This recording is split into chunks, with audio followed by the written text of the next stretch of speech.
ETF index mutual funds నేర్చుకుని stock మార్కెట్లో రాణించాలనుకుంటున్నారా? వెంటనే ఈ నెంబర్కి కాల్ చేయండి. నమస్తే రమగారు. నమస్తే జయ. రమగారు, మనం భక్తుల కథలు చెప్పుకుంటూ ఉన్నాం. Hmm. ఈ రోజు ఎవరి స్టోరీ చెప్తున్నారు? ఏ భక్తుడు, ఎవరి భక్తుడు? ఒక శివభక్తుడి కథ చెప్పుకుందాం. పూర్వం దేవతలు అంతా బ్రహ్మ అందరూ ఏర్పాటైన తర్వాత బ్రహ్మదేవుడు భూలోకాన్ని సృష్టించాడు. భూలోకంలో మానవ జాతి, మనుషులు, ఆడవాళ్ళు, మగవాళ్ళు, అన్ని చెట్లు, కాయలు, పువ్వులు, పక్షులు, జంతువులు, పెద్ద జంతువు చిన్న జంతువుని తింటాం, చిన్నది ఇంకో చిన్న దాన్ని తింటాం, చెరువులు, చేపలు, కప్పలు, తాబేళ్ళు, పీతలు, రొయ్యలు, వీటన్నిటిని ఇదంతా సృష్టిస్తూ చాలా బాగా చేశాడు. చేస్తే దేవతలంతా ఓహో అనేవాళ్ళు బ్రహ్మని. నువ్వు ఇంత బాగా చేసావు తాత, పితామహ, నువ్వు కాబట్టి ఇంత అద్భుతమైన సృష్టి చేసావు, నీ అంతటి వాడు నువ్వే అన్నారు. అనేసరికల్లా ఈ విశ్వకర్మ అని దేవ శిల్పి ఒక ఆయన ఉన్నాడు, మనకు తెలుసు కదా. విశ్వకర్మకు ఒక కుమారుడు ఉన్నాడు, ఊర్ణనాభుడు వాడి పేరు. ఈ ఊర్ణనాభుడు పెద్ద గొప్ప, ఎందుకంటే బాగా చేస్తాను నేను కూడా చేయగలను అన్నాడు. అనేసరికల్లా బ్రహ్మదేవుడు అన్నాడు, ఏమిట్రా పొగరా నీకు, ఇలా అంటావా? అనేసరికల్లా ఊర్ణనాభుడు అన్నాడు, అవును తాత, ఇప్పుడు నువ్వు ప్రపంచాన్ని సృష్టించావు, మా నాన్న చేస్తాడు, నేను కూడా చేయగలను ఇవన్నీ, నాకు కూడా వచ్చు. మేం చేయలేనిది నువ్వేం చేసావు? మేము చేయగలిగింది నువ్వు చేసావు, అంతే, నీలాంటి వాళ్ళమే మేము కూడాను, నీ గొప్ప ఏమిటి అన్నాడు. అనేసరికల్లా నిజానికి ఏమిటి బ్రహ్మ సృష్టికి వీళ్ళ సృష్టికి తేడా? బ్రహ్మదేవుడు ఒక బొమ్మను చేసి దాని ముఖాన దాని విషయం రాసి పంపిస్తాడు, ప్రాణం పోస్తాడు. శిల్పి వస్తువు చేసి ప్రాణం పోస్తాడు, దాని మొహాన గీత గీయలేడు. బ్రహ్మ రాత వేరు, ఇతనికి అది తెలియదు. ఒక పొగరబోతుంది, ఆ బొమ్మ నేను చేయగలను, అది నాకు వచ్చు, ఆ భావంతో అన్నాడు. అనేసరికల్లా బ్రహ్మదేవుడి కోపం వచ్చింది. ఒరే, నీ పేరు ఊర్ణనాభుడు, ఊర్ణనాభం అంటే నాభి ఎందు కొంచెం ఊరే జిగురు వంటి పదార్థం ఉన్నది, దాన్ని సాలీడుని కూడా ఊర్ణనాభం అంటారు. సాలిపురుగు పేరు కూడా ఊర్ణనాభమే, నువ్వు సాలిపురుగు అయిపో, ఏం కడతావో ఇళ్ళు బాకిళ్ళు కట్టు అని చెప్పి ఆయన ఏం చేశాడు, ఈ ఊర్ణనాభుడిని సాలిపురుగుని చేసి పడేసేసాడు.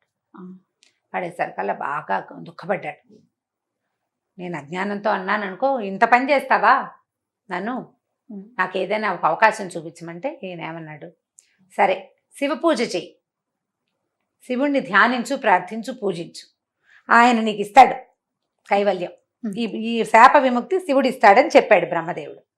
అయితే ఇది ఊర్ణనాభుడు ఎక్కడ పడ్డాడు? భూలోకంలో ఒక అడవిలో పడ్డాడు. ఆ చెట్టు మీద తిరుగుతూ ఉండేవాడు. అయితే అదొక మారేడు చెట్టు. ఆ దారిన రోజు ఒక శివభక్తుడు తిరుగుతూ ఉండేవాడు. ఎట్లా శివుణ్ణి చేరాలి, ఈ సాలీడు పూజ ఎట్లా చేస్తుంది? శివుడి దగ్గరికి వెళ్ళాలి, శివలింగం కావాలి దానికి. అయితే ఈ శివభక్తుడు ఏం చేసేవాడు, ఈ అడవిలో ఉన్న పత్రి పువ్వులు గివులు అన్నీ కోసుకుని, ఈ మారేడు దళాలు కూడా కోసుకుని తీసుకెళ్లి శివలింగం మీద పోసి దండం పెట్టుకునేవాడు. రోజు వచ్చేవాడు. ఈ ఊర్ణనాభుడు ఏం చేశాడంటే, ఒకనాడు ఆ మారేడాకులతో పాటు తను కూడా వెళ్ళిపోయాడు ఆయన పూల బుట్టలోకి.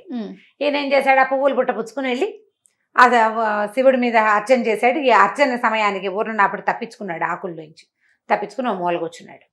ఆయన పూజ పూర్తి చేసి వెళ్ళిపోయాడు. అప్పుడు ఈ ఊర్ణనాభుడు వెళ్ళి ఆ శివుడికి సాష్టాంగపడ్డాడు. ఆ పరమాద్భుత సౌందర్యంతో అలరారే ఆ శివలింగాన్ని చూసి మైమర్చిపోయాడు. భగవద్ దర్శనం దొరికిందని సంతోషించి, ఇప్పుడు ఏం పూజ చేయగలదు? ఊర్ణనాభం పూజ చేయాలి. ఏం చేయగలదు? సాలీడేం చేస్తుంది?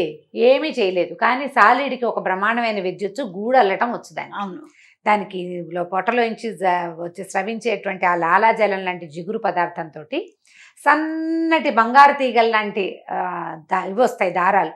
ఆ దారాలతోటి శివుడికి పెద్ద గుడి కట్టింది ఈ ఊర్ణనాభం. ఆ గుడి కడితే ఇప్పుడు సాలెపురుగు తీగలు ఎంత సన్నవి, గాలి వస్తే దిగిపోతాయి.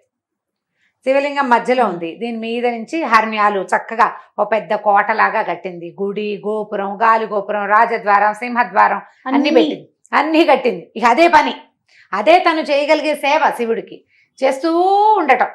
ఇంతలో గాలి వచ్చేసరికి తెగిపోతుంది, ఇది పోయి అక్కడ అతుకు పెడుతుంది. మరి అతుకు పెట్టాలి కదా, హర్మ్యాన్ని ఉంచాలి, శివుడి గుడిని ఉంచాలి. ఈ లోపల రెండో పక్కన తెగిపోతుంది, అక్కడికి పరిగెడుతుంది. ఇక ఇదే పని. ఆ శివుడు చూస్తున్నాడు, ఏమిటో దీని తాపత్రయం పాపం. చూసి చూసి చూసి కొన్నాళ్ళు అయ్యాక ఏం చేశాడు శివుడు, ఒక రోజు ఈ భక్తుడు పొద్దునే వచ్చి దీపం పెడతాడు. ఆ గూడులాగా ఉంది, అది అందంగా ఉంది, అతనికి కూడా తెలుస్తోంది. అది వచ్చి దీపం పెట్టి వెళ్ళాడు. అయితే ఈ శివుడు ఏం చేశాడంటే ఆ దీపపు ఒత్తిని ఎగసని దూశాడు పరమేశ్వరుడు. ఏం చేస్తాడో చూద్దాం. ఈ ఒత్తి పైకి ఎగిసేసరికి అలా మామూలుగా మనం ఏం చేస్తాం దీపారాధన చేసేటప్పుడు ఒత్తి కొంచెం కిందకి పెడితే ఎక్కువసేపు నిలిచి కాలుతుంది. పైకి ఎగసని దూసాం అనుకో భగ్గుమని జ్వాల ఎంత ఎత్తున వస్తూ ఉంటుంది, ఆ మంట ఎక్కువ వస్తుంది. ఈ వచ్చే జ్వాల ఈ సాలెపురుగు తాలూకు ఈ దారాలకు అంటుకుంది. క్షణంలో కాలిపోయింది. పూర్ణనాభానికి కోపం వచ్చేసింది. మళ్ళీ కట్టడానికి ట్రై చేసింది. ఇంకో పక్క నుంచి కట్టుకొస్తుంది. శివుడు ఈ ఒత్తిని ఇటు పక్కకి జరిపాడు, ఈ పక్కది కాలిపోతుంది. ఏం చేయాలో తెలియలే.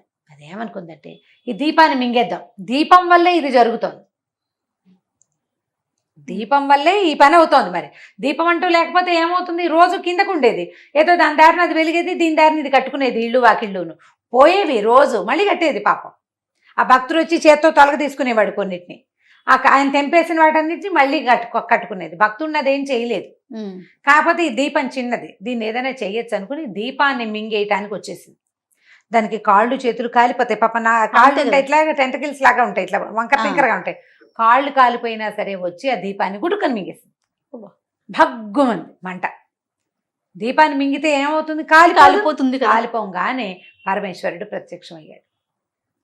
దీపం వల్ల తన పూజకి అంతరాయం కలుగుతోందని, తను చచ్చిపోతానని తెలిసినా కూడా తను కట్టిన హర్మ్యం అలాగే ఉండటం కోసం దీపాన్ని మింగేసిన ఈ ఊర్ణనాభానికి ప్రత్యక్షమయ్యాడు శివుడు.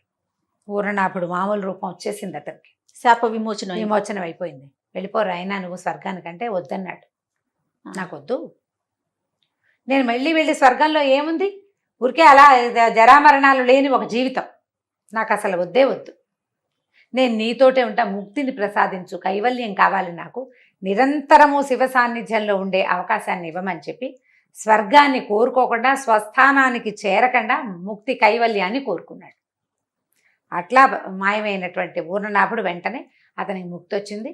కైలాసంలోనే నిరంతరము శివ ప్రమథ గణాలతో పాటు అక్కడే నివసించే అవకాశాన్ని భగవంతుడు ఇచ్చాడు అతనికి. ఎంత బాగుందండి. మనం కాళహస్తి కథ వింటాం ఇలాంటిదే, కాకపోతే ఇది ఊర్ణనాభుడిది ప్రత్యేకమైన కథ అనమాట. ఇతను విశ్వకర్మ యొక్క కుమారుడని చెప్తారు. ఇది మనకి శివపురాణంలో కనిపిస్తుంది అనమాట ఈ కథ. ఇలాంటి చిన్న చిన్న కథలు చాలా ఉంటాయి, పిల్లలకి చెప్పచ్చు కదా. అప్పుడు సాలీడు ఏం చేస్తుంది, ఎలా గూడు కడుతుంది, దాని మీద అబ్జర్వేషన్ కూడా వస్తుంది. ఇలా చెప్తే పిల్లలకి కొంచెం బాగా సరదాగా ఉంటుంది, కొంచెం మంచి కొత్త కథ తెలుసుకున్నట్టు ఉంటుంది. చాలా బాగుంది. నమస్తే. నమస్తే జీ. ఇక ఈ వీడియో కనుక మీకు నచ్చినట్లయితే లైక్ చేయండి, షేర్ చేయండి. మరిన్ని ఇంట్రెస్టింగ్ వీడియోస్ కోసం మా ఛానల్ని సబ్స్క్రైబ్ చేసుకోండి.